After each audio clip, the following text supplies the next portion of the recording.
부산에서 출발한 고속버스가 서울 고속버스 터미널에 도착하자 앞뒤로 열린 두 개의 문에서 사람들이 우르르 내려오기 시작했다. 터미널 입구에서 기다리던 철수 씨는 고개를 돌려가며 조카를 찾기 위해 사람들 사이를 유심히 살폈다.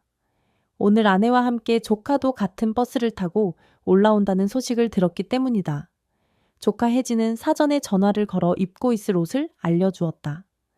삼촌, 제가 흰색 치마랑 검은색 코트를 입고 머리에는 분홍색 리본을 하고 있을게요. 시간이 지나면서 버스에서 내리는 사람들은 점점 줄어들었고 철수 씨는 드디어 혜진을 발견했다. 그녀는 한 손으로 여행용 가방을 끌고 다른 손에는 작은 가방을 들고 있었다. 철수 씨는 손을 흔들며 외쳤다. 혜진아, 삼촌 여기 있다. 자신의 이름을 부르는 소리에 고개를 들어 주위를 둘러보던 혜진이는 철수 씨와 눈이 마주쳤다. 중년의 남성이 손을 흔들며 자신을 부르고 있었다. 처음에는 놀란 듯 멈춰 서더니 곧 철수 씨를 알아보고 활짝 웃으며 달려왔다. 삼촌, 제가 이모가 올 줄 알고 여자들만 쳐다봤어요. 철수 씨는 크게 웃으며 말했다. 그래, 이모 대신 삼촌이 왔다. 이제 얼른 가자. 날씨 덥다. 철수 씨는 혜진을 데리고 오토바이가 주차된 곳으로 갔다. 그는 여행용 가방을 뒤쪽 짐칸에 고정시키고 작은 가방은 앞쪽에 올려놓았다. 그런 다음 오토바이에 올라 시동을 걸었다. 가방 때문에 뒤쪽 공간이 좁았지만 혜진은 크게 신경 쓰지 않고 빠르게 자리에 앉았다.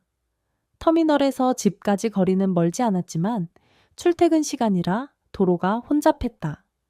차량들은 거북이처럼 조금씩 앞으로 나아갔고 철수 씨는 오토바이를 계속해서 멈췄다가 움직이기를 반복했다. 이런 상황 속에서 혜진은 뒤에서 철수 씨의 등에 여러 번 부딪혔다. 주변 사람들의 시선을 의식해 얼굴이 살짝 붉어졌지만 철수 씨는 아무 말 없이 운전에 집중했다. 마침내 둘은 집에 도착했다. 철수 씨가 오토바이를 세우자 그의 아내 정숙 씨가 마당으로 나와 짐을 옮기는 것을 도왔다. 혜진은 어색함을 피하기 위해 빠르게 오토바이에서 내려 정숙 씨와 인사를 나누었다. 이모, 오랜만이에요. 오랜만에 만난 이모와 조카는 반갑게 서로를 안으며 재회의 기쁨을 나눴다. 이때 집안에서 고등학교에 다니는 딸 은정이 나왔다. 혜진은 은정을 보고 미소를 지으며 말했다. 어머, 이게 누구야? 벌써 숙녀가 다 됐네. 잠시 이야기를 나눈 후 네 사람은 집 안으로 들어갔다. 혜진은 여행용 가방을 거실 한쪽에 두고 집안을 둘러보며 감탄했다. 이모, 집이 정말 예쁘게 바뀌었네요. 정숙 씨는 기분 좋게 웃으며 말했다. 너 오는 거 알고 일부러 고친 거야. 집이 이렇게 예쁘지 않았으면 너 안 왔을 거잖아. 그 말에 모두 웃음을 터뜨리며 화기애애한 분위기를 이어갔다. 혜진은 정숙 씨의 언니인 미경의 딸로 작년에 결혼했다. 남편 재호는 부산의 작은 회사에서 일하며 생계를 꾸리고 있었다.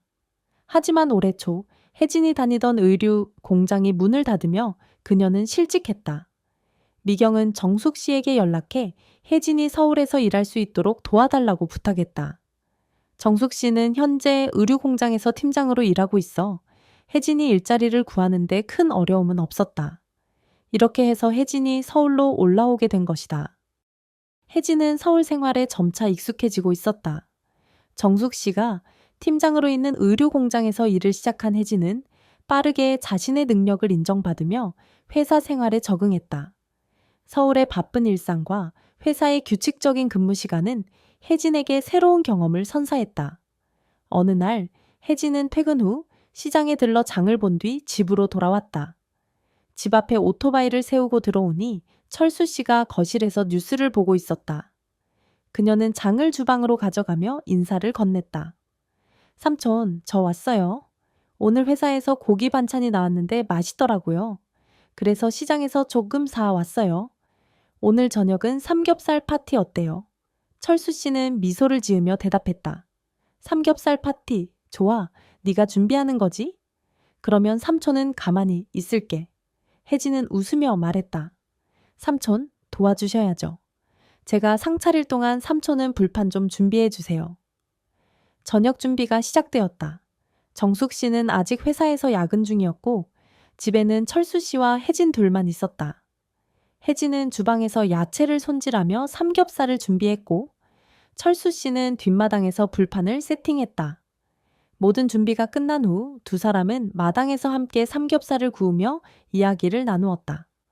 철수 씨는 혜진에게 회사 생활은 어떤지, 팀장인 정숙 씨에게 혼나지는 않는지 물었다. 혜진은 웃으며 말했다. 이모는 팀장님으로서 완벽하세요. 하지만 가끔 엄격하실 때는 무섭기도 해요. 그래도 많이 배울 수 있어서 좋아요. 철수 씨는 고개를 끄덕이며 말했다. 정숙이는 원래 책임감이 강해서 그런 거야.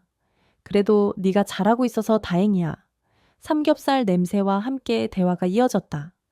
혜진은 가족들과 함께하는 시간이 얼마나 소중한지 다시금 느꼈다. 하지만 서울 생활은 항상 순조롭지만은 않았다.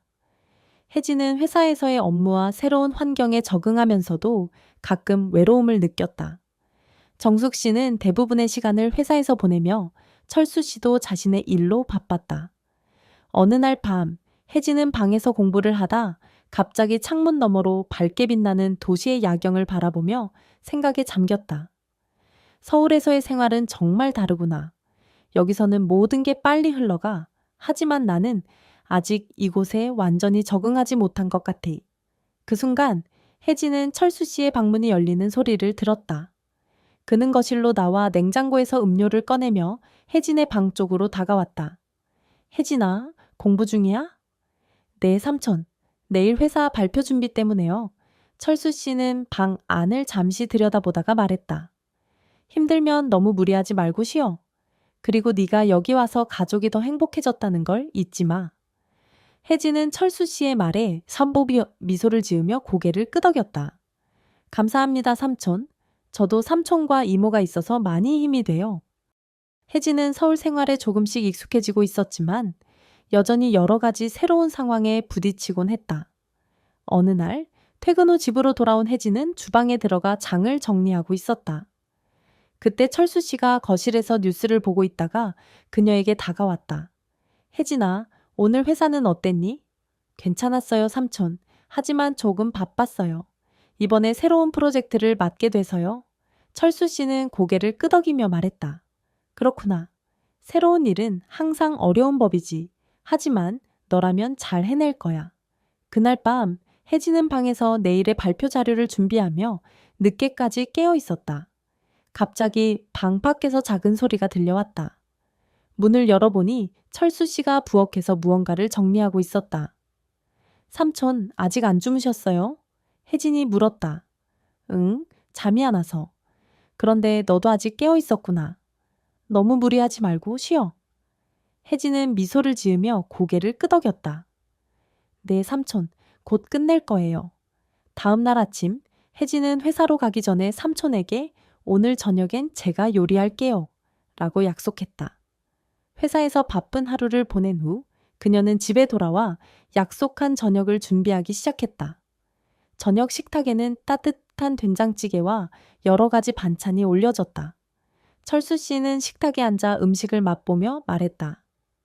혜진아, 내 요리 실력이 점점 늘어가는구나. 정말 맛있어. 혜진은 웃으며 대답했다. 삼촌이 늘 칭찬해 주셔서 그런 것 같아요. 그렇게 화기애애한 분위기 속에서 저녁 시간이 흘러갔다. 몇 주 후 정숙 씨는 회사에서 새로운 프로젝트의 마감으로 인해 야근이 계속되었고 집에 돌아오는 시간이 점점 늦어졌다. 혜진과 철수 씨는 자연스럽게 함께 보내는 시간이 많아졌다. 어느 저녁 두 사람은 거실에서 함께 TV를 보고 있었다.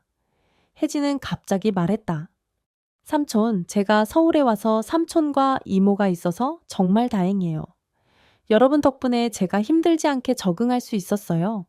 철수 씨는 미소를 지으며 대답했다. 우리도 네가 와서 너무 좋아. 집이 더 밝아진 것 같아. 그날 밤 혜진은 이런 따뜻한 가족의 사랑을 느끼며 깊은 잠에 빠져들었다.